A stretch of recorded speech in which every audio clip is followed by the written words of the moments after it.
Just before these pieces about Pam, I was dealing with the Empire State Building as another sort of structure about power, that is the power of steel and stone and the monumentality of architecture.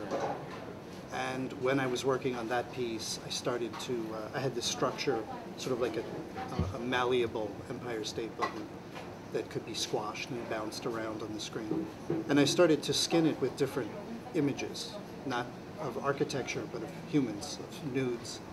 And I realized that really the ultimate architecture in our lives is the human body.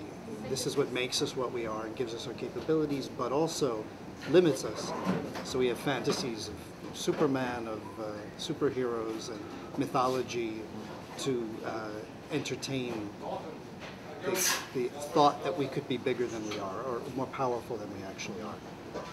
So I thought the next step logically makes sense to create the human form. And if you look in art history, you see the tradition of the Venus is one in which typically male artists are painting what for them is a symbol of enormous power, which is a female body. And that the power of sexuality and attachment, desire, love, all of this embodied in this image of the Venus. So I thought, well, if I'm making a Venus for today, how does that work? What does that look like? For new media, what is the appropriate Venus? And to me that meant kind of taking from this medium and the opposite of fragmenting, just sort of conjuring, like as if bringing back from the dead this kind of Gollum, Frankenstein-like creature from all these parts that are scattered all over the world. And the obvious character for that was Pamela Anderson, because she's the most imaged woman on the web, and a product of television and the internet. I think more so than any other single woman.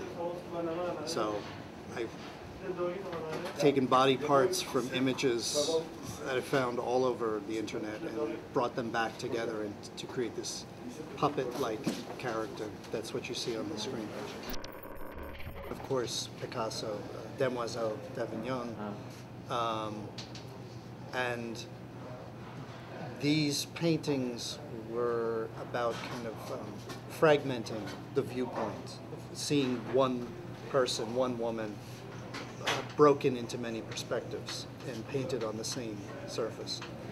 And the way I look at this piece was the reverse of that, in a way, was to take all these different viewpoints from all over the world, geographically scattered, and reform them into one, as if I'm undoing cubism and rejoining.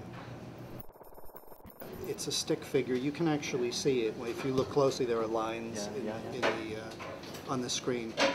And then I'm doing some mathematics to take flat images that are cut out of 2D images from the web and sort of stick them in the right place. So, you know, a piece of arm, a hand, and then as things rotate, I want the other sides of the body to appear.